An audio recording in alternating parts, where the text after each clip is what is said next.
तो अभी तक हम लोग क्या पढ़े थे कि इतिहास किसे कहते हैं, ठीक है, और इतिहास को कितने भागों में बांटा गया है। तो आप लोग बताइए मेरे साथ कि इतिहास को कितने भागों में बांटा गया है।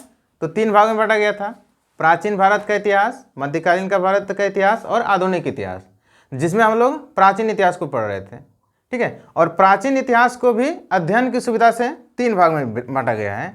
एक है प्रागैतिहासिक काल, दूसरा है आद्य ऐतिहासिक काल और तीसरा है ऐतिहासिक काल, ठीक है। तो आज प्रागैतिहासिक काल के बारे में बताए थे कि प्रागैतिहासिक काल किसे कहा जाता है। वैसे इतिहास काल का वैसे कालखंड जिसके विषय में कोई लिखित जानकारी नहीं उपलब्ध है, उसे हम लोग प्रागैतिहासिक काल कहते हैं। आद्य ऐतिहासिक काल किसे कहा था। वैसे इतिहास का वैसे कालखंड जिसमें लिखित जानकारी तो मिल गया था लेकिन उसे आज तक किसी ने नहीं पढ़ पाया था, जैसे हड़प्पा के काल को, और हड़प्पा के पहले काल को प्रागैतिहासिक काल में रखते हैं।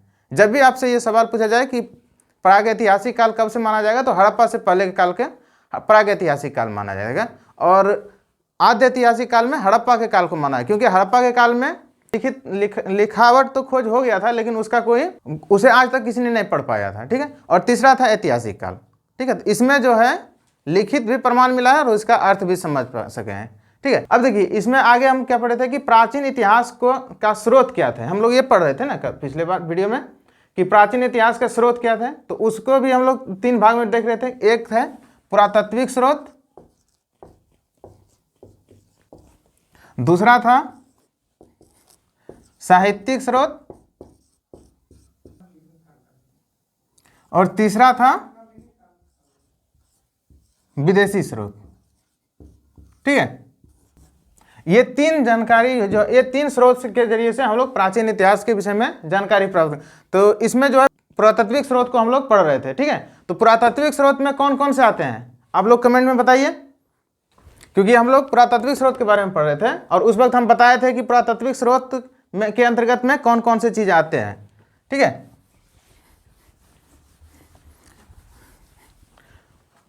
तो देखिए पुरातात्विक स्रोत में कौन कौन सी चीजें आते हैं। पहला था अभिलेख,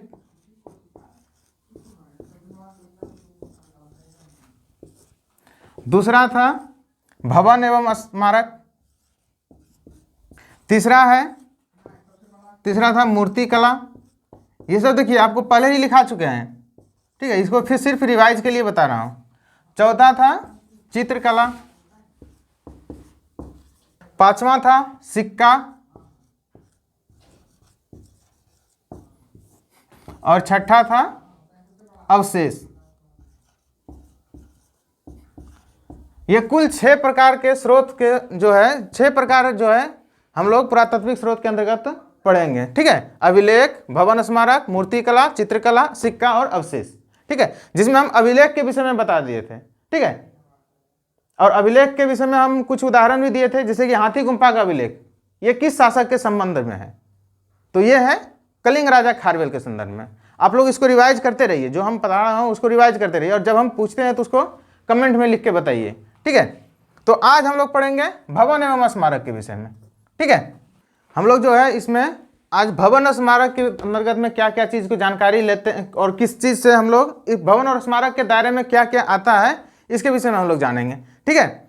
तो देखिए भवन एवं स्मारक में मूल रूप से उस समय बने मंदिरों को और उसके शैली के विषय में जानते हैं, ठीक है। भवन एवं स्मारक में उस समय के बनी मंदिरों को और उसके किस शैली के मंदिर बने हुए थे। देखिए इसके बारे में हम अभी आगे बताएंगे, इसमें ज़्यादा परेशान नहीं होना है कि ये शैली क्या लिख दी है, ठीक है। देखिए इसमें जो है क्योंकि उस वक्त जो है कई राजा थे, जैसे बताया ना कि अभिलेख के विषय में आपको पढ़ाए थे कि कलिंग राजा थे खारवेल के समय में, उसके बाद गुप्त वंश के शासकों ने, जो हम प्राचीन इतिहास में आगे पढ़ेंगे, तो उस वक्त के शासकों ने एक तो पुरातात्विक अभिलेख का विषय में बनाए थे, ठीक है। और उसी समय कुछ शासकों ने मंदिर बनाया था और अपने अपने शैली से, ठीक है। तो उसके विषय में ही पढ़ेंगे कि किस किस शैली का निर्माण किन शासकों ने और कहाँ पर आज भी वो मंदिर है यहाँ पे, ठीक है। तो उसके विषय में हम लोग पढ़ेंगे, ठीक है।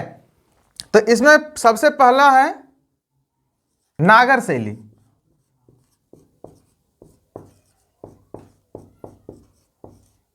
ठीक है। देखिए जो हम बताए थे ना कि मंदिर जो है किस शैली के बने हुए थे, जो उस वक्त के मंदिर अलग अलग शैली के बनाया गया था, ठीक है। तो उसी में एक है नागर शैली। इसमें इस शैली के द्वारा कौन कौन से चीज़ क्या क्या इसमें इसकी विशेषता है, ये हम अभी आपको बता रहे हैं, ठीक है। तो देखिए, नागर शैली जो है उत्तर भारत में विशेषकर प्रचलित था।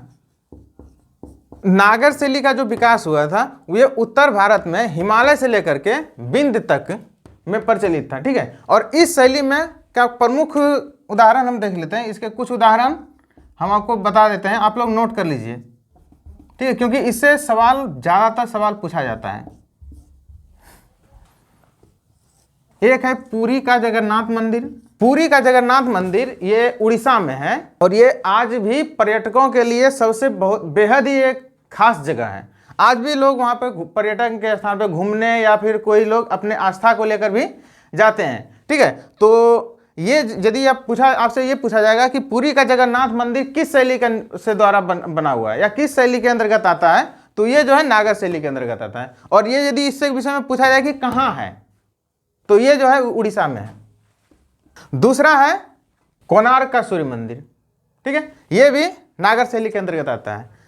और एक और एग्जांपल नोट कर लीजिए। देखिए, ये सब जो बता रहा हूँ इसको आप लोग नोट कर लीजिए। इससे संबंधित बहुत सारे सवाल आपसे पूछा जाता है। इसी को मतलब उलट पुलट करके आपसे सवाल पूछा जाएगा। जैसे अगर ये पूछ दिया जाए कि पुरी का जगन्नाथ मंदिर कहाँ स्थित है, इसमें देखिए हम बता दिए उड़ीसा में है, लेकिन इसके विषय में जब हम आगे जाकर पढ़ेंगे और विशेष करके कला एवं संस्कृति में, जब आपको पहले ही बता दिए थे पहले ही क्लास में कि कला एवं संस्कृति भी प्राचीन भारत में ही और इतिहास का ही एक भाग माना जाता है। जैसे इसका एक अलग सिलेबस है कला एवं संस्कृति, उसमें यदि आप पढ़िएगा ना तो पुरी का जगन्नाथ मंदिर, कोणार्क मंदिर के विषय में स्पेशल एक चैप्टर ही बना हुआ रहता है। तो उसमें आपको ये डिटेल से पता चल जाएगा कि ये किसने बनाया है, किस शासकों ने बनाया है, ठीक है। तो लेकिन यहाँ हम क्या पढ़ रहे हैं कि ये मंदिर जो है नागर शैली के द्वारा बना हुआ है, ठीक है। नागर शैली के अंतर्गत में इस मंदिर का निर्माण किया गया है, ठीक है। दूसरा है कोणार्क मंदिर। कोणार्क मंदिर का भी निर्माण नागर शैली के अंतर्गत आता है, ठीक है। झांसी का दशावतार मंदिर। अब देखिए झांसी कहाँ है, आप लोग बता दीजिए, ठीक है। तो झांसी कहाँ, ये कमेंट में लिख के बताइए, तो ये आपको पता चल जाएगा कि कहाँ पर है। लेकिन यहाँ पर हम देखिए क्या लिख रहे हैं, बता रहे हैं कि ये 3 मंदिर जो है इसको आप लोग रट लीजिए। कई एग्जाम के सवाल में पूछा जाता है कि ये पुरी का जगन्नाथ मंदिर हो या कोणार्क मंदिर हो या झांसी का दशावतार मंदिर हो, ये नागर शैली के अधीन में आता है, ठीक है। देखिए, जो लोग नोट कर रहे हैं वो वीडियो को पॉज करके नोट कर लीजिए, ठीक है, क्योंकि ये इंपॉर्टेंट है और ये आपको जल्दी कोई नहीं बताएगा। और ये उन लोगों के लिए सबसे ज़्यादा लाभदायक होगा जो अभी नए तैयारी कर रहे हैं। दूसरा है बेसर शैली। यह शैली जो है, यह शैली मध्य भारत में, जिसे मिडिल इंडिया कहते हैं, मध्य भारत में विंध्य से लेकर बेसर की शैली जो है मध्य भारत में विंध्य से लेकर के कृष्णा नदी तक, यानी दक्षिणी भारत जो सुदूर दक्षिणी है उससे थोड़ा ऊपर जो है कृष्णा नदी के, आप यदि मैप देखिएगा तो कृष्णा नदी के आसपास में, और वहाँ से लेकर के मतलब मध्य भारत से लेकर के मुख्य रूप से महाराष्ट्र के नीचे तक जो विंध्य क्षेत्र है, विंध्य पर्वत से नीचे से लेकर कृष्णा नदी तक जो है, यहाँ इस क्षेत्र में बेसर शैली जो है विकसित हुए थे, ठीक है। इसके अंतर्गत में भी बहुत सारे मंदिर आते हैं। जैसे उदाहरण के लिए महाराष्ट्र का अंबरनाथ का मंदिर, ये जो है ये बेसर शैली के अंतर्गत में आता है, ठीक है। तो ये चीज़ आप लोग याद कर लीजिए। ये विशेष करके मंदिर बहुत सारी चीज़ जगह पूछा जाता है, विशेष करके जब आपको कला एवं संस्कृति से सवाल जब आएगा, जब भी किसी भी सवाल में, किसी भी एग्जाम में, तो उसमें ज़्यादातर इसी से सवाल पूछा जाता है कि मंदिरों की शैली किस शासकों के द्वारा निर्माण किया। जो आपको बार बार बता रहे हैं कि ये किसके द्वारा निर्माण किया गया, ये हम पढ़ेंगे या तो जब शासक के विषय में पढ़ेंगे तो उनके कार्यकाल के विषय, उसमें जो उन्होंने जो नगर एवं स्थापना या फिर जो क्या कहते हैं कि स्थापत्य कला में उसका क्या योगदान रहा है, उसके विषय में हम वहाँ पर हम पढ़ लेंगे। या फिर जब हम इसी अंबरनाथ के मंदिर या फिर कोई मंदिर के नाम में जो हम पढ़ेंगे तो उसमें आपको बताया जाएगा। यहाँ सिर्फ ये उदाहरण के रूप में बता रहे हैं कि ये बेसर शैली के अंतर्गत में आता था। तो बेसर शैली कहाँ तक फैला था? मध्य भारत में विंध्य से लेकर के कृष्णा नदी तक, ठीक है। देखिए, इससे इंपॉर्टेंट एक तथ्य और समझ लीजिए कि इस शैली को दक्षिणापथ भी कहा जाता है, ठीक है। बेसर शैली को अगर यदि ये सवाल पूछा जाए कि किस शैली को दक्षिणापथ कहा जाता है या दक्षिणापथ किस शैली को कहा जाता है, तो आपको इसमें आंसर बेसर की शैली को मार देना, ठीक है। और इसके विषय में एक चीज़ जानकारी और दे देता हूँ कि बेसर की शैली जो है नागर शैली और द्रविड़ शैली, इन दोनों का सम्मिश्रण है। ठीक है, बेसर शैली में आपको नागर शैली का भी झलक मिलेगा और द्रविड़ शैली का भी झलक मिलेगा। ठीक है, तो ये चीज़ को आप याद कर लीजिए कि नागर, अब देखिए आप कहिएगा कि द्रविड़ शैली कहाँ से आ गया है सर, तो द्रविड़ शैली के विषय में अभी तो आपको हम बताएंगे। ठीक है, तो बेसर की शैली जो है वो नागर शैली और द्रविड़ शैली का मिश्रण है। ठीक है, तो आप लोग उतार लीजिए। इसका उदाहरण में है महाराष्ट्र का अंबरनाथ मंदिर। इसमें एक शैली और पढ़ते हैं, द्रविड़ शैली, जो अभी बताए थे आपको। यह शैली जो है दक्षिण भारत में कृष्णा नदी से लेकर कन्याकुमारी तक विकसित हुआ। ठीक है, पहले हम लोग क्या पढ़े थे, नागर शैली। नागर शैली कहाँ था, उत्तर भारत में और नीचे विंध्य के पर्वत तक था। ठीक है, उसके बाद हम लोग पढ़े थे बेसर की शैली। बेसर की शैली विंध्य से लेकर के कृष्णा नदी के बीच में था, यानी वो मिडिल इंडिया में था। ठीक है, और ये जो तीसरा द्रविड़ शैली, आज भी द्रविड़ शैली विशेष करके कृष्णा नदी से नीचे जो है वो नीचे से लेकर के कन्याकुमारी, यानी मूलतः रूप से ये दक्षिणी भारत का ये शैली रहा था। ठीक है, इसके अंतर्गत हम लोग कुछ उदाहरण देख लेते हैं कि इसके अंतर्गत में कौन कौन से मंदिर दिखाए। महाबलीपुरम का रथ मंदिर, दूसरा है तंजौर का बृहदेश्वर मंदिर। तंजौर कहाँ स्थित है, तो वर्तमान के तमिलनाडु में। एक इसमें और महत्वपूर्ण मंदिर है इसी से द्रविड़ शैली का ही, कांची का कैलाशनाथ मंदिर। ठीक है, कांची का कैलाशनाथ मंदिर ये भी तमिलनाडु में ही है। ठीक है, तो देखिए इसमें ज़्यादा इंपॉर्टेंट ये मत रखिए कि कहाँ पर है, इसके विषय में हम आपको बता रहे हैं कि बता देंगे कि जब या तो शासक के विषय में जब पढ़ेंगे या फिर इस मंदिर के विषय में जब कला संस्कृति में का जब चैप्टर आएगा तो उसमें आपको विस्तार से बता देंगे। इसमें सिर्फ एक उदाहरण के रूप में बता रहा हूँ कि ये द्रविड़ शैली के अंतर्गत में आता है। ठीक है, अब देखिए भवन एवं स्मारक में हम लोग यहाँ तक पढ़े हैं, लेकिन आपके मन में सवाल आ रहा होगा कि मस्जिद के विषय में नहीं पढ़े, तो मस्जिद के विषय में हम लोग मध्यकालीन भारत में पढ़ेंगे। ठीक है, देखिए भवन एवं स्मारक में के संदर्भ में ही आप दो चीज़ इंपॉर्टेंट चीज़ हम आपको नोट करवा रहे हैं, आप नोट कर लीजिए। एक शब्द आएगा आपको गोपुरम। इसका मतलब क्या होता है कि मंदिरों के, तो इसका देखिए गोपुरम शब्द जब भी आएगा तो वहां समझ लीजिए कि मंदिरों के ऊंचे द्वार को गोपुरम कहा जाता था। ठीक है, मैं आपको यहाँ पर लिखा देता हूँ, मंदिरों के द्वार को गोपुरम कहा जाता था नहीं होगा, यहाँ पर है होगा। दूसरा है विमान। तो देखिए विमान किसको कहा जाता था कि ये आपको दक्षिण भारत में ज़्यादा मंदिरों में मिलेगा कि मंदिर के ऊपर, भवन के ऊपर भवन। ठीक है, यानी इसको इस प्रकार समझ लीजिए कि भवन के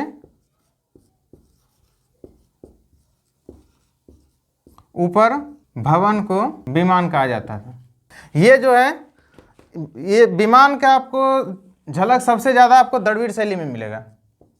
ठीक है, तो ये दो चीज़ आप नोट कर लीजिए, कभी भी आपको सवाल एग्जाम में आ सकता है या तो ऐसा कोई टर्म आ जाएगा तो आप घबराइएगा नहीं। तो ये था भवन एवं स्मारक।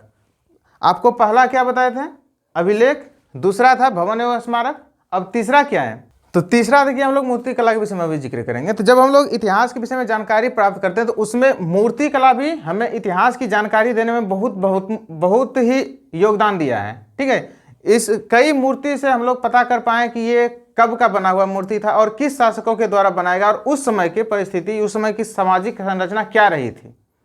ठीक है, तो मूर्ति कला के विषय में भी हम लोग जानते हैं, इससे समझ में आता है कि जिस वक्त जैसे कि गुप्त काल में मूर्ति कला का सबसे उत्कीर्ण उदाहरण मिलता है, तो उस समय हम लोग जानते हैं कि किन शासकों का क्या योगदान रहा है, या तो उस समय हमारा स्थापत्य कला कितना विकसित था। ठीक है, तो ये सब के विषय में हम लोग जाने, यहाँ पर हम लोग सिर्फ इस चीज़ का स्टडी कर रहे हैं। अभी इस सब के विषय में जब हम लोग शासक के विषय में जब जाएंगे ना, शासकों के अध्ययन में, जैसे कि गुप्त वंश के साथ मौर्य वंश, गुप्त वंश या फिर इसके आगे जब अध्ययन करेंगे तो इसमें जो है हम लोग डिस्कस विस्तार से करेंगे। यहाँ सिर्फ ये बता रहे हैं आपको कि प्राचीन इतिहास के स्रोत में हम लोग क्या किन किन चीज़ों का मतलब किन किन चीज़ों से सहायता मिला है। ठीक है, तो मूर्ति कला जो है हमें सबसे ज़्यादा मिलता है गुप्त काल में, और ऐसे लगभग हर एक शासन काल में, मतलब जो उसमें उससे और ज़्यादा बहुत ज़्यादा हम प्राचीन इतिहास के विषय में जानकारी देने में सहायता हुई। और मूर्ति कला भी दो शैली में निर्मित हुआ है, एक है गांधार शैली और दूसरा है मथुरा शैली, ठीक है। और मूर्ति कला का जब हम जिक्र करते हैं तो ऐसा नहीं है कि सिर्फ जब शुंग वंश आए या मौर्य वंश आए उसके बाद से हम लोग को मूर्ति बनाना से, मूर्ति कला लगभग आपको हड़प्पा काल से ही जानकारी मिल जाएगा। हड़प्पा काल से के ही लोग मूर्ति का बनाना प्रारंभ किया। आज भी जब खुदाई होता है तो जब देखते हैं ना कि ये हड़प्पा काल की मूर्तियाँ मिलती है, तो इससे पता चलता है कि जब हम लोग एक तरह से आद्य ऐतिहासिक काल में जब हम लोग जी रहे थे, उसी समय से हम लोग मूर्ति बनाना सीख लिए थे। और ऐसा नहीं था कि उस वक्त पूजा करने के लिए, कुछ लोग पूजा करने के लिए भी बनाते थे, लेकिन कुछ लोग इस तरह से एक पेशेवर ढंग से भी बनाते थे। तो यहाँ पे हम लोग दो शैली के विषय में जिक्र करेंगे। दो शैली में मूर्ति कला का विकास ज़्यादा हुआ था, एक है गांधार शैली और दूसरा था मथुरा शैली। सबसे पहले हम लोग गांधार शैली के विषय में जिक्र कर लेते हैं। तो अभी देखिए हम लोग देखेंगे गांधार शैली के विषय में। तो गांधार शैली में भारतीय कला और यूनानी कला दोनों का सम्मिश्रण पाया जाता है, ठीक है। तो यानी इसको इस प्रकार से लिखिए, इसमें जो है इसमें भारतीय कला और यूनानी कला दोनों का मिश्रण देखने को मिलता है, ठीक है। तो देखिए इसमें जब भी गांधार शैली का जिक्र होता है तो इस तरह से आपके पास सवाल आएगा कि कौन सी शैली में भारतीय कला और यूनानी कला का झलक दिखा है, या तो फिर इस तरह से सवाल आएगा कि किस शैली में यूनानी कला का झलक देखने को मिलता है। उसमें अगर यदि गांधार शैली रहे तो एग्जैक्टली आंसर गांधार शैली होगा, ठीक है। तो देखिए और इस शैली का जो है निर्माण सबसे ज़्यादा गांधार क्षेत्र में हुआ था, इसीलिए इसका नाम गांधार शैली। तो आप इसको भी नोट कर लीजिए, इस शैली का सबसे अधिक विकास गांधार के क्षेत्र में हुआ था, जिसके वजह से इसका नाम जो है गांधार शैली पड़ गया। अब देखिए गांधार शैली के कुछ उदाहरण हम लोग देख लेंगे कि इसका विशेषता क्या है। तो इसमें देखिए सबसे पहला विशेषता है कि भारतीय कला और यूनानी कला दोनों का मिश्रण है। और इसका नाम क्यों पड़ा गांधार शैली, तो इसका विकास जो है गांधार के क्षेत्र में हुआ था, ठीक है। अब देखिए इसमें कुछ इंपॉर्टेंट तथ्य बताते हैं कि आप लोग महात्मा बुद्ध के नाम से को जानते होंगे, और यदि जो नहीं जानते हैं वो आगे आपको पढ़ाया जाएगा, जब बुद्ध का पढ़ाएंगे तो उस वक्त आपको बता देंगे। तो बुद्ध की सबसे अधिक मूर्तियां जो है, तो बुद्ध की मूर्तियां जो सबसे पहले खोजा गया था वो गांधार शैली के द्वारा ही, गांधार शैली के अंतर्गत ही निर्मित था, ठीक है। तो आप इस चीज को नोट भी कर लीजिए, ये सवाल कई बार पूछा जाता है कि बुद्ध की मूर्तियां सर्वप्रथम इसी शैली में बनी थी, ठीक है। दूसरा इसमें क्या बताए थे, मथुरा कला।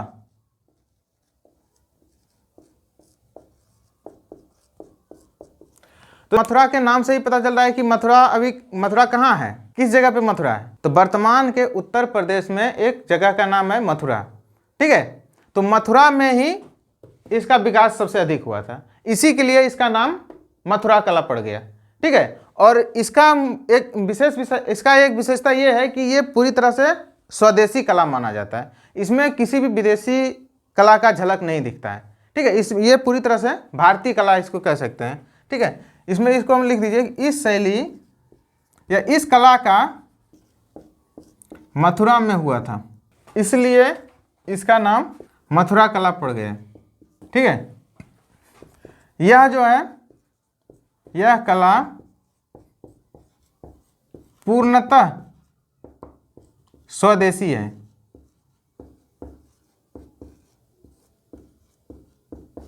इसमें किसी प्रकार का विदेशी कला का प्रमाण या एक तरह से क्या प्रभाव नहीं दिखता है, ठीक है। ये पूरी तरह से स्वदेशी है। और एक चीज के विषय में और जान लीजिए कि यह कला का विकास जो है, इस कला का विकास सबसे अधिक गुप्त काल में हुआ था, ठीक है।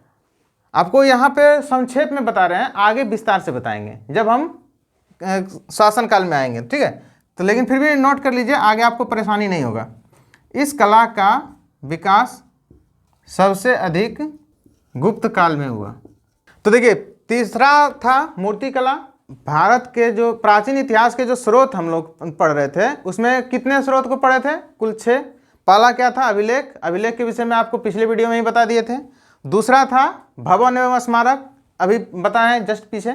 तीसरा था मूर्ति कला, ठीक है। तो मूर्ति कला में 2 कला का विकास सबसे अधिक हुआ था, एक है गंधार कला, दूसरा है मथुरा कला। गंधार कला के विषय में बताए थे, गंधार कला में यूनानी कला और भारतीय कला दोनों का मिश्रण है, ठीक है। और वो गंधार के क्षेत्र में ज़्यादा विकसित हुआ, जिसकी वजह से उसका नाम गंधार कला पड़ गया था, ठीक है। और सबसे बड़ी बात कि बुद्ध की मूर्ति जो है, महात्मा बुद्ध की मूर्ति सबसे पहले गंधार कला में बनी थी, ठीक है। ये आपको ये सवाल पूछ दिया जाएगा कि महात्मा बुद्ध की मूर्ति सबसे पहले किस कला में बनाई गई थी, तो वो गंधार कला में था, ठीक है। अब दूसरा है मथुरा कला। ये पूरी तरह से हमारा स्वदेशी कला है, ठीक है। ये इसका विकास मथुरा में हुआ था, जिसके वजह से इसका नाम मथुरा कला पड़ गया। इसमें विदेशी कला का कोई प्रभाव नहीं है, ठीक है। और इसका सबसे ज्यादा विकास जो है गुप्त काल में हुआ था, ठीक है। चौथा था चित्रकला। तो देखिए चित्रकला जो है ये प्राचीन भारत के विषय में, यानी प्राचीन इतिहास के विषय में जानने में सबसे ज्यादा सहायक, अभिलेख के बाद अगर यदि सहायक रहा है तो सबसे ज्यादा यही रहा है, ठीक है। इसमें और इससे संबंधित सबसे ज्यादा सवाल आपके पास आएगा। और अभी जब हम पढ़ाएंगे तो उसमें आप ध्यान से पढ़िएगा कि मैक्सिमम सवाल इसी से आता है, ठीक है। आपको जैसे चित्रकला जब हम बोलते हैं तो चित्रकला में भी वही है कि हमारे इतिहास में, यानी हमारा जो सामाजिक परिस्थिति रहा है या फिर हमारा जो ऐतिहासिक स्थिति रहा है, उसमें चित्रकला का बहुत बड़ा प्रभाव रहा है, ठीक है। चाहे वो पत्थरों में खुदाया गया चित्र हो या फिर बाद में, उस वक्त तो कागज़ का खोज हुआ नहीं था कि कागज़ में बनाए, तो उस वक्त क्या करते थे कि पत्थर में खोद करके बनाते थे, गुफाओं में बनाया जाता था, ठीक है, जो हम आगे अभी बताएंगे, ठीक है। उस स्थिति में भी, जैसे कि जिस शासक के शासनकाल हो या जो भी परिस्थिति रहा हो, तो उस समय की सामाजिक स्थिति क्या रही थी, उस समय में धार्मिक परिस्थिति, किन किन धार्मिक मान्यताओं को ज़्यादा ध्यान दिया गया था। जैसे मान लीजिए कि आपको आगे पढ़िएगा कि चंद्रगुप्त मौर्य के विषय में, जो मौर्य काल में पढ़िएगा, मौर्य वंश के विषय में, कि चंद्रगुप्त मौर्य वो जैन धर्म से वो संबंधित थे, ठीक है। तो उनके समय में जैन धर्म का विकास सबसे ज़्यादा हुआ, जैन धर्म का चित्र बनाया गया है, ठीक है। और उसके समय में भी, मतलब उस वक्त जो भी चित्रकला का विकास हुआ वो जैन धर्म से संबंधित रहा है। और उसी के वंशज जो आगे चल के, उसी का जैसे कह सकते हैं पोता थे अशोक, वो बुद्ध धर्म से, वो जो है वो बुद्ध धर्म से संबंधित थे। तो उसके समय में जितने भी चित्रकला बनी थी या फिर जो भी सबसे ज़्यादा विकास बुद्ध धर्म से संबंधित रहा है, ठीक है। तो धार्मिक मान्यताएं भी चित्रकला में के अंतर्गत हम लोग पढ़ते हैं, ठीक है। सामाजिक स्थिति भी चित्रकला के दायरे में हम लोग समझते हैं, ठीक है। क्योंकि उस वक्त जो है हम लोग के समय, अभी जिस तरह हम किताब लिखते हैं, तो उस वक्त तो किताब लिखने की व्यवस्था थी नहीं, तो उस वक्त की परिस्थितियां को समझाने के लिए चित्रकला में चित्र के रूप में बना करके रखते थे, ठीक है। तो इसी में जो है हम लोग पढ़ेंगे चित्रकला के विषय में, कि चित्रकला हमारे इतिहास को, हमारे जीवन में या फिर हमें इतिहास को समझने में किस प्रकार के सहायक रहा है। चित्रकला में मुख्य रूप से 4 चित्रकला हमारा रहा है, ठीक है। पहला रहा है अजंता चित्रकला, दूसरा है एलोरा की चित्रकला, तीसरा है एलिफेंटा चित्रकला, और बाघ की चित्रकला।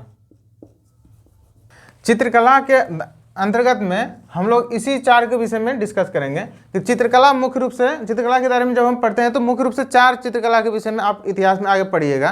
पहला है अजंता में चित्रकला, दूसरा है एलोरा, तीसरा एलिफेंटा, चौथा बाघ की। तो इसी में हम लोग पढ़ेंगे कि अजंता का चित्रकला किससे संबंधित था, किस धर्म से संबंधित था, किस शासक में कहाँ ज़्यादा विकसित हुआ है, हम लोग इस चीज़ को पढ़ते हैं। उसी प्रकार एलोरा में ये किस धर्म से संबंधित थे, किस शासनकाल में ज़्यादा चर्चित चला था और किस क्षेत्र में, ठीक है। इसी तरह आगे हम लोग पढ़ेंगे, ठीक है। तो सबसे पहले देखते हैं अजंता की चित्रकला।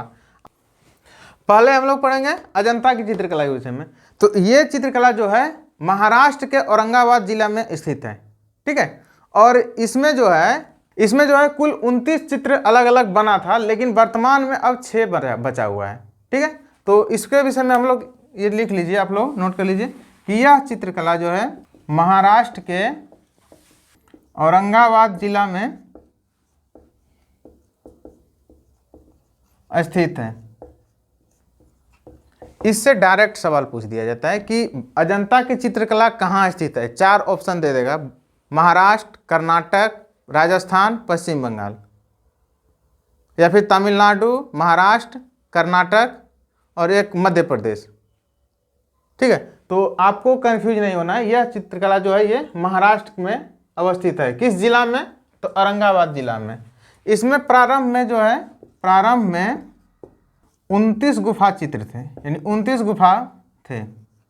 ठीक है, तो हम आपको पहले बताए थे ना कि चित्रकला उस वक्त के में क्या करते थे, क्योंकि किताब का या फिर किसी चीज़ का विकसित हुआ नहीं था, तो पत्थर में या गुफाओं में वहाँ चित्र बनाते थे। ठीक है, आगे हम बताएंगे कि ये किस धर्म से संबंधित है। ठीक है, तो इसमें प्रारंभ में 29 गुफा थे, लेकिन वर्तमान में अब सिर्फ 6 ही बचे हैं। ठीक है, तो देखिए इसमें जो है प्रारंभ में 29 गुफा थे, लेकिन अब सिर्फ 6 ही बचे हैं। इसको आप लोग नोट कर लीजिए कि कौन कौन से बचे हैं। तो इसमें देखिए लिखा हुआ है, बताएं कि गुफा संख्या 1, 2, 9, 10, 16 और 17। ठीक है, इससे डायरेक्ट सवाल पूछ दिया जाता है कि कौन कौन से बचे हैं। तो ये गुफा जो है बचा हुआ है वर्तमान में। ठीक है, अब देखिए इसमें हम बताए थे ना कि आपको कि ये उस वक्त की चित्रकला से ये हम लोग को बताया जा सकता था और बताया जाता था कि उस वक्त कौन से धर्म के लोग मान्यता। तो ये जो है अजंता की चित्रकला बौद्ध धर्म के महायान शाखा से जुड़ा हुआ है। ठीक है, तो यदि इसमें धार्मिक विषय में पूछा जाए कि किस धर्म से संबंधित है अजंता की चित्रकला, तो बौद्ध धर्म के महायान शाखा। देखिए अब महायान शाखा क्या है, तो ये जब बौद्ध धर्म के विषय में हम पढ़ेंगे ना, तब उसमें आगे बता दिया जाएगा कि बौद्ध धर्म आगे चल के, जैसे जब बुद्ध की मृत्यु होता है तो उसके आगे बाद चल करके बौद्ध धर्म 2 भागों में बढ़ जाता है, एक हीनयान और एक महायान। तो अजंता की चित्रकला जो है वो बौद्ध धर्म के महायान शाखा से संबंधित है। और इसमें जो है जातक के चित्रों को, जातक क्या है, जैसे जातक क्या है, तो जातक बुद्ध धर्म का एक महत्वपूर्ण ग्रंथ है। ठीक है, जैसे आपको इससे भी सवाल पूछा जाता है कि बौद्ध धर्म से संबंधित कौन सा ग्रंथ है, 4 ग्रंथ दे दिया जाएगा, तो इसमें जातक अगर यदि है तो जातक बुद्ध धर्म से संबंधित है। ठीक है, तो इसमें जो है जातक से संबंधित चित्रों का उल्लेख किया गया है। देखिए इससे संबंधित तथ्य एक चीज और बता देते हैं कि जो गुफा संख्या 16 और 17 है, इसे राजकुमारी गुफा कहा जाता है। ठीक है, इसमें देखिए जो गुफा संख्या 16 और 17, जिसे राजकुमारी का गुफा भी कहा जाता है, ये जो है गुप्तकालीन गुफा है। ठीक है, तो देखिए इससे हम क्या समझ रहे हैं कि जो गुफाएं जितने भी उसमें बने थे, सिर्फ एक शासक द्वारा नहीं बनाया गया था। ठीक है, जैसे कि देख रहे हैं इसमें बता रहा है कि 16 और 17 जो है ये गुप्तकालीन गुफा है। ठीक है, इसमें देखिए इससे संबंधित एक चीज और है कि गुफा संख्या 16 में मरणासन राजकुमारी और गुफा संख्या 17 में यशोधरा का चित्र बनाया गया है। तो देखिए आपको इसमें जो है गुफा संख्या जो अभी जितने 6 गुफा बचा हुआ है, इसमें 16 और 17 इसलिए उसको राजकुमारी की गुफा कहा जाता है, क्योंकि ये जो है इसमें 16 जो है राजकुमारी का चित्र बना हुआ है और 17 में यशोधरा। तो यशोधरा कौन है पता है आपको? यशोधरा जो है महात्मा बुद्ध की पत्नी का नाम है। ठीक है, तो उनका चित्र जो है उसमें उत्कीर्ण किया गया है। और ये सबसे पता चलता है कि अजंता की चित्रकला जो है वो बौद्ध धर्म से संबंधित है। ठीक है, अब दूसरा है एलोरा की गुफा। एलोरा की गुफा के विषय में अभी लोग समझेंगे। एलोरा की गुफा भी महाराष्ट्र के ही औरंगाबाद जिले में अवस्थित है। ठीक है, तो इसमें हम लिख देते हैं कि यह गुफा भी महाराष्ट्र के औरंगाबाद जिले में अवस्थित है। एलोरा की गुफा जो है ये भी महाराष्ट्र के औरंगाबाद जिले में अवस्थित है। ठीक है, प्रारंभ में इसमें 29 गुफा का खोज किया गया था, लेकिन बाद में जब और आगे जब इसके विषय में जानकारी इकट्ठा किया तो 1990 के आसपास में 43 गुफा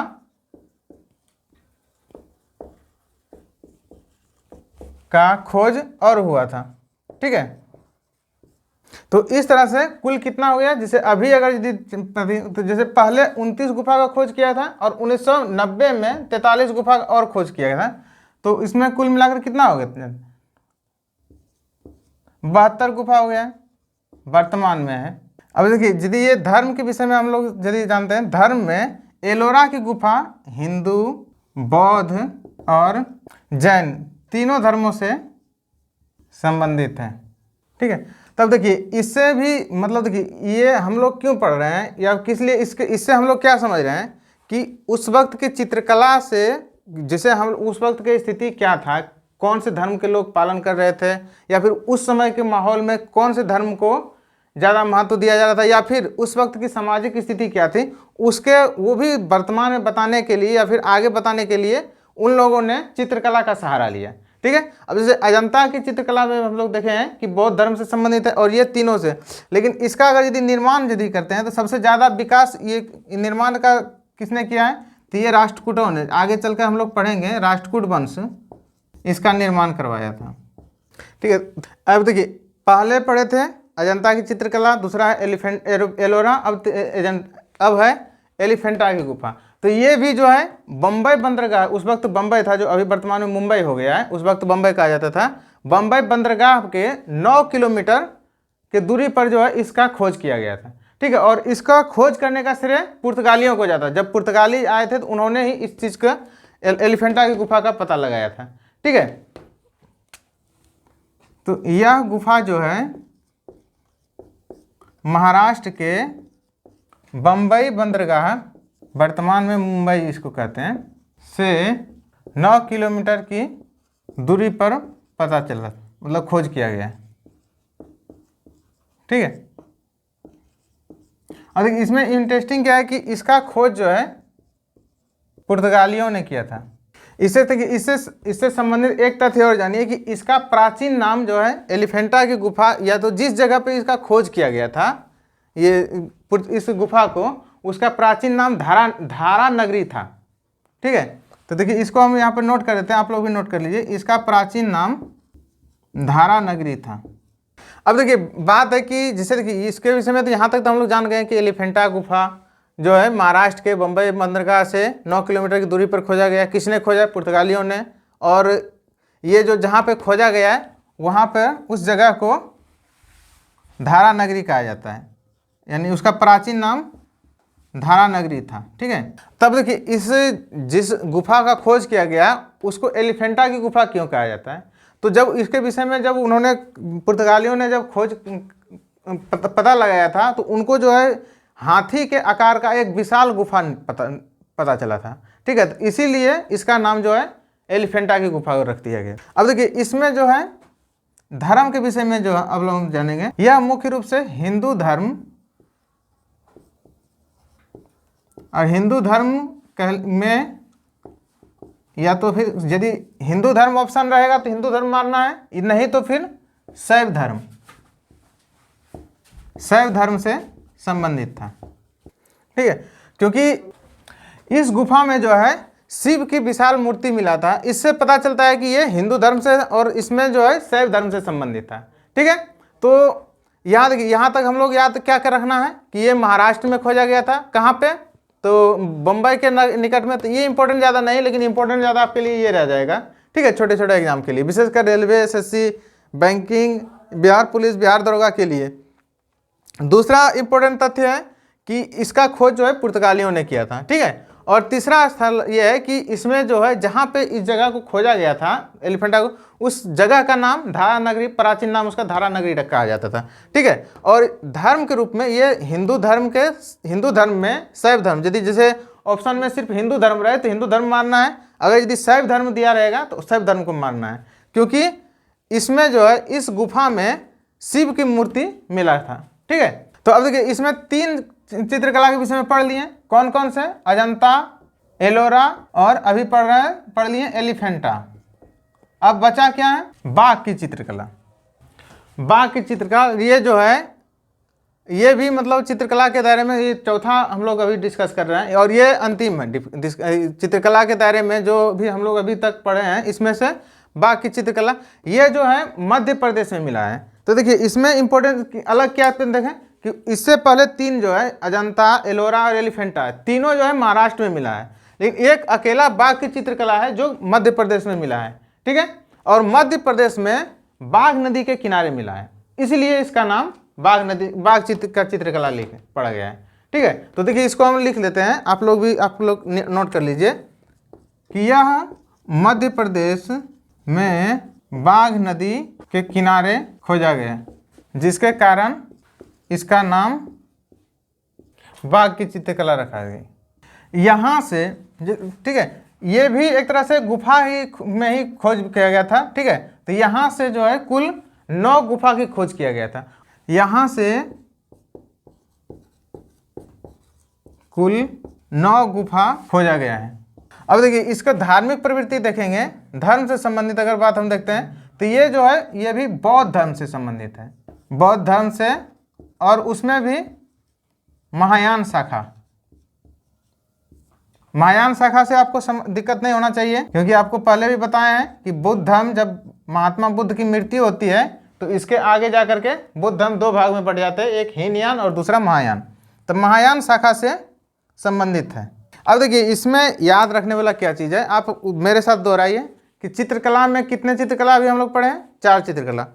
पहला है अजंता की चित्रकला, दूसरा एलोरा की चित्रकला, तीसरा एलिफेंटा की चित्रकला और चौथा बाघ की चित्रकला। अजंता की चित्रकला किससे संबंधित है, किस धर्म से? तो ये बौद्ध धर्म से संबंधित है। एलोरा की चित्रकला ये तीनों धर्म से संबंधित, बौद्ध, हिंदू और जैन। ठीक है, उसके बाद आता है एलिफेंटा की चित्रकला, ये मुख्य रूप से हिंदू धर्म से संबंधित है। और हिंदू अगर यदि नहीं रहे तो शैव अगर धर्म रहे तो शैव धर्म से, क्योंकि वहाँ जो है शैव की मूर्ति रखी गई। लेकिन एलिफेंटा नाम क्यों रखा था? क्योंकि विशाल हाथी के आकार का मिला था। ठीक है, और चौथा है बाघ की चित्रकला। ठीक है, ये इसमें बाघ का आकार का ही चित्रकला नहीं था, इसलिए नाम पड़ा क्योंकि ये बाघ नदी के किनारे, कहाँ पे? मध्य प्रदेश में। इससे पहले तीनों महाराष्ट्र में मिला था। ठीक है, और ये है बौद्ध धर्म से संबंधित है और महायान शाखा से संबंधित है। ठीक है, उम्मीद करते हैं कि यहाँ तक समझ गए होंगे। अब देखिए चित्रकला में हम लोग यहाँ तक देख लिए। अब 5वां क्या स्रोत था जिससे कि हम लोग प्राचीन इतिहास के विषय में जानकारी प्राप्त करते थे? 5वां था सिक्का। ठीक है, सिक्का से भी हमें इतिहास के विषय में बहुत बेहतरीन जानकारी मिल रहा है। और सबसे मतलब समझिए कि इतिहास में, प्राचीन इतिहास में हम लोग उस सिक्का के विषय में क्या जानकारी मिलता था, तो कौन से शासक, आगे चल के इसके विषय में और विस्तार से पढ़िएगा कि कौन से शासक के समय कौन सा सिक्का का मतलब छपवाया गया था, या फिर मतलब क्या कहते हैं उसे बनाया गया था, उससे ये पता चलता है। ठीक है, तो अभी हम लोग देखिए सिक्का के विषय में पढ़ेंगे, क्योंकि सिक्का जैसे मान लीजिए कि जब चंद्रगुप्त मौर्य के समय थे, या फिर जैसे एक शासक के विषय में बताएं समुद्रगुप्त में, समुद्रगुप्त के समय जब शासक वो अपने शासक गद्दी पे बैठे थे तो उन्होंने अपने नाम से सिक्का जारी करवाया था। और उन्होंने जो है सिक्का में बीना लेते हुए एक शासक का मतलब चित्र बनवाया था, जिससे हम लोग पता चल रहा था, या फिर हम लोग पता कर पाते हैं कि समुद्रगुप्त संगीत के प्रेमी थे। ठीक है, तो इसी तरह से हमें इतिहास की जानकारी सिक्कों से भी बहुत कुछ मिलता है। ठीक है, तो अभी हम लोग सिक्का के विषय में पढ़ेंगे। ठीक है, तो देखिए इसमें एक चीज़ आप याद रखिए कि सिक्के का, जैसे ये सवाल भी पूछा जा सकता है कि सिक्के के अध्ययन को क्या कहा जाता है। इसको जैसे इतिहास का भी सवाल मांग सकते हैं या फिर विविध का सवाल मांगे। तो सिक्के के अध्ययन को मुद्रा शास्त्र, देखिए सिक्के के अध्ययन को मुद्रा शास्त्र या न्यूमिस्मेटिक्स कहा जाता है। ठीक है, तो ये चीज़ है, ये इतिहास का सब्जेक्ट नहीं है ये, लेकिन याद रखने का ये सवाल पूछ सकता है। ठीक है, कि पूछ देगा कि सिक्के के अध्ययन को क्या कहा जाता है, और 4 ऑप्शन दे देगा। ठीक है, तो इसमें इसलिए हम आपको बता दिए। अब देखिए इसमें सिक्के के विषय में यदि हम पढ़ते हैं तो सिक्का जो है कई प्रकार के प्रचलन रहा है। ठीक है, अलग अलग शासकों ने अलग अलग प्रकार के, किसी ने सोने का सिक्का जारी किया, किसी ने तांबे का सिक्का जारी किया, किसी ने चांदी का सिक्का जारी किया, किसी ने कांसे का सिक्का जारी किया। ठीक है, किसी ने मिट्टी का भी सिक्का जारी किया है। तो उसी के विषय में हम लोग, तो उसी से हम लोग ये पता कर पाते हैं कि किन शासकों ने क्या जैसे किसी ने सोने का सिक्का जारी किया और उसमें जो है अपना मतलब चित्र खुदवाया। जैसे आपको बताए थे ना कि समुद्रगुप्त जो है बिना लेते हुए एक व्यक्ति का मतलब अपना चित्र छपवाया था। तो इसमें इतिहासकार इस निष्कर्ष पर पहुंचे कि समुद्रगुप्त जो है वो संगीत के प्रेमी थे। ठीक है, तो उसी प्रकार हम लोग सिक्के से भी बहुत चीज़ अध्ययन करते हैं। सिक्का में भी 2 प्रकार के हैं, एक था आहत सिक्का और दूसरा था स्वर्ण सिक्का। ठीक है, सिक्का 2 प्रकार का जारी किया गया था अलग अलग शासकों के द्वारा। एक आहत सिक्का जारी किया गया, इसे पंचमार्क भी कहा गया था, और दूसरा सिक्का स्वर्ण सिक्का जारी किया है। तो पहले हम लोग आहत सिक्का के विषय में जान लेते हैं, उसके बाद फिर हम स्वर्ण सिक्का के विषय में भी जानकारी लेंगे। ठीक है, तो देखिए आहत सिक्का जो है ये भारत में सबसे पहले आहत का सिक्का का ही प्रचलन हुआ था, ठीक है। और आहत सिक्का का मतलब क्या है कि ये जो है चांदी का बना होता था, ठीक है। इसमें स्वर्ण का सिक्का, इसमें सोने का अंश इसमें नहीं रहता था, ये मुख्य रूप से चांदी का बना रहता था। और इसे एक अलग नाम से भी जानते हैं, इसे कासारपन का भी नाम से जानते हैं, ठीक है। ऐसे यदि ऑप्शन में भी ये सवाल पूछा जाता है कि कासारपन किस सिक्के को कहा जाता है, सोने के सिक्के को या आहत के सिक्के या चांदी के सिक्के यदि रहा है और आहत सिक्के नहीं रहे तो चांदी के सिक्के को भी मार सकते हैं, ठीक है। लेकिन जो है अगर यदि जैसे 4 ऑप्शन दे देगा, सोने के सिक्के, तांबे के सिक्के, कांसे के सिक्के और एक ऑप्शन दे देगा आहत सिक्के, ठीक है। तो कासारपन कौन होगा? आहत के सिक्के होगा। तो देखिए इसके संबंधित कुछ तथ्य को हम आपको लिखवा देते हैं कि सबसे पहले भारत में आहत सिक्के जारी किया गया। यह जो है चांदी का बना होता था, इसे यानी आहत सिक्के को कासारपन कहा जाता है, ठीक है। तो देखिए और इसमें यहाँ पर देखिए ये सब जितने भी बात लिख रहा हूँ ये सब नोट करने वाला विषय है। और ये चीज़ आपका सवाल क्वेश्चन में पूछ दिया जाएगा, सवाल हर बार ये पूछा जाता है, ठीक है, कि भारत में सबसे पहले आहत सिक्के जारी किए गए। इसे पंचमार्ड सिक्के भी कहते हैं, ठीक है। सबसे पहले भारत में यही आहत सिक्के जारी किया गया था। यह जो है चांदी का बना होता था, ठीक है। और इसे साहित्य में या धार्मिक शास्त्रों में कासारपन भी कहा जाता था, ठीक है। अब देखिए इसके संबंधित कुछ और तथ्य को जान लेते हैं। इस सिक्के का प्रमुख विशेषता ये रहा था कि इसमें जो है किसी भी राजा का नाम चित्र उल्लेख नहीं किया जाता था, ठीक है। इस पर किसी भी राजा का नाम या वंश या शासनकाल नहीं लिखा जाता था या नहीं छपता था, कुछ भी आप समझ सकते हैं, नहीं लिखा जाता था, ठीक है। इस पर जो है सिर्फ पेड़ पौधे पशु मतलब इसी प्रकार का चित्र अंकित किया जाता था। इस पर केवल पशु पक्षी पेड़ पौधे और या फिर सूर्य चंद्रमा यही सब उल्लेखित किया जाता था। तो इसका जो है आहत सिक्के का विशेषता ये रहता था कि इस पर जो है किसी भी राजा का नाम वंश शासन काल ये सब का पता नहीं छपता था। इसमें सिर्फ पशु पक्षी पेड़ पौधे और या फिर सूर्य या चंद्रमा का तस्वीर छपता था, ठीक है। और दूसरा है स्वर्ण सिक्के। आपको पहले भी बताए थे कि सिक्के जो है 2 प्रकार के जारी किया गया, एक आहत के सिक्के, दूसरा स्वर्ण सिक्के। तो स्वर्ण सिक्के जो है सबसे पहले हिंद यूनानी मतलब आगे पढ़िएगा तो हिंद यूनानियों ने स्वर्ण सिक्के सबसे पहले जारी किया है, ठीक है। और इसके विषय में तो इसमें इसका जो इम्पोर्टेंट तथ्य है उसको आपको दिखा देते हैं कि यह सिक्का जो है मतलब स्वर्ण सिक्का सबसे पहले हिंद यूनानियों ने जारी किया था। अब देखिए इसमें जो है स्वर्ण सिक्के को सबसे पहले जारी तो हिंद यूनानियों ने किया था, लेकिन सबसे अधिक स्वर्ण सिक्के गुप्त शासकों ने जारी किया था, ठीक है। देखिए इसमें आपके पास इस तरह से सवाल आ सकता है कि स्वर्ण सिक्के को सबसे पहले किसने जारी किया, तो उसमें आपको मानना है हिंद यूनानी, ठीक है। या फिर हिंद यूनानी ना रहे तो यवन अगर रहे ऑप्शन में, यवन भी आपको ऑप्शन में रह सकता है, यवन, ठीक है।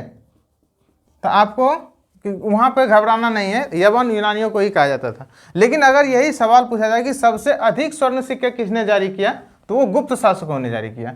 अब देखिए इसी से संबंधित एक सवाल और पूछा जाएगा कि सबसे अधिक शुद्ध सिक्के किसने जारी किए, शुद्ध सोने के सिक्के, ठीक है। तो इसमें कुषाण वंश के शासकों ने सबसे शुद्ध सिक्का जारी किया, सोने का सिक्का, ठीक है। तो यहाँ पे आपको बता देते हैं जैसे कि सबसे अधिक शुद्ध स्वर्ण सिक्के कुषाण शासकों ने जारी किया। तो देखिए सिक्के के विषय में भी देखिए, अब आहत सिक्के जो इससे पहले हम लोग पढ़े थे उसमें तो मतलब क्या है कि शासक का नाम नहीं लिखा जाता था, लेकिन पेड़ पौधे पशु पक्षी ये सब का। लेकिन देखिए जब स्वर्ण सिक्के जब आता है तो इसमें जो सबसे अधिक जो है सबसे पहले सिक्का हिंद यूनानियों ने जारी किया, उसके बाद सबसे अधिक गुप्त शासकों ने जारी किया, और सबसे अधिक शुद्ध सोने के सिक्के का यदि है तो वो कुषाणों ने जारी की। और इससे संबंधित और बहुत सारे तथ्य हैं इसमें, यहाँ तक आपको सिर्फ इसलिए बता रहे हैं क्योंकि ये हम बता रहे हैं कि सिक्के का क्या योगदान रहा था। इससे तो और बहुत सारे तथ्य हैं जो हम आगे चल के पढ़ेंगे, ठीक है। अब देखिए सिक्के के बाद क्या आता है, अवशेष। अभी हम लोग क्या पढ़ रहे हैं कि प्राचीन भारत के प्राचीन इतिहास के स्रोत, यानी जिस स्रोत से हमें प्राचीन इतिहास के विषय में जानकारी मिला था, ठीक है, तो उसमें सिक्का एक रहा था और अंतिम छठा स्रोत रहा था अवशेष।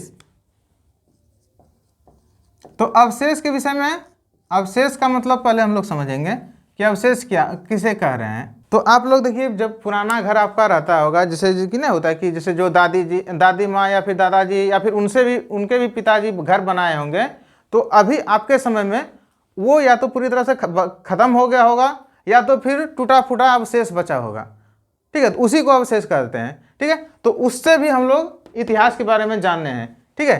तो अवशेष में प्रमुख स्थान जो रहा है, जिसका अवशेष हमें इतिहास जानने में बहुत महत्वपूर्ण रहा है, पहला रहा है हस्तिनापुर। हस्तिनापुर, जिन लोगों ने महाभारत को देखे होंगे उनको याद होगा कि महाभारत में हस्तिनापुर मतलब एक बहुत महत्वपूर्ण स्थान रहता है, और इसी के लिए वो जो है उसी के लिए लड़ाई भी होता है। जिन लोगों ने देखे होंगे उनको तो ये याद होगा।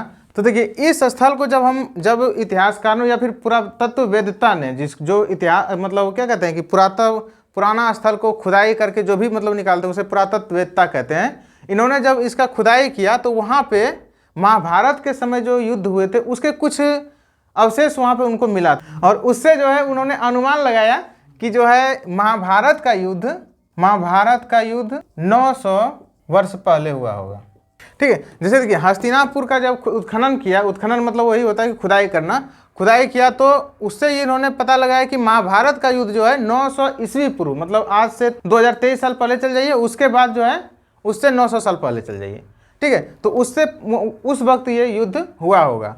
उसी तरह एक महत्वपूर्ण स्थल है अरिकामेड।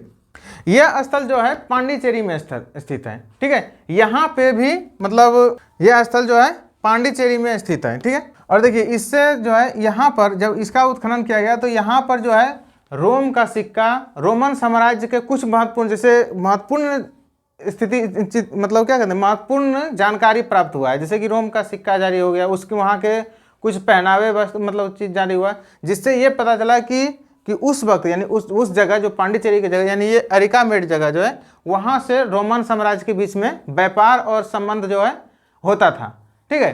तो इसलिए इस मतलब यहाँ पर जब उत्खनन किया गया तो यहाँ से क्या पता चला, यहाँ से पता चला कि यहाँ मतलब भारत से यानी उस जगह से रोम के बीच यानी रोमन साम्राज्य कह सकते हैं उसको, रोम के बीच व्यापार होता था, व्यापार का पता चला, व्यापार होता था, ठीक है। और इसी प्रकार तीसरा स्थल है कुम्हरार। तो देखिए, जब कुम्हरार का नाम आप लोग अवश्य सुने होंगे आसपास में से। कुम्हरार कहाँ स्थित है?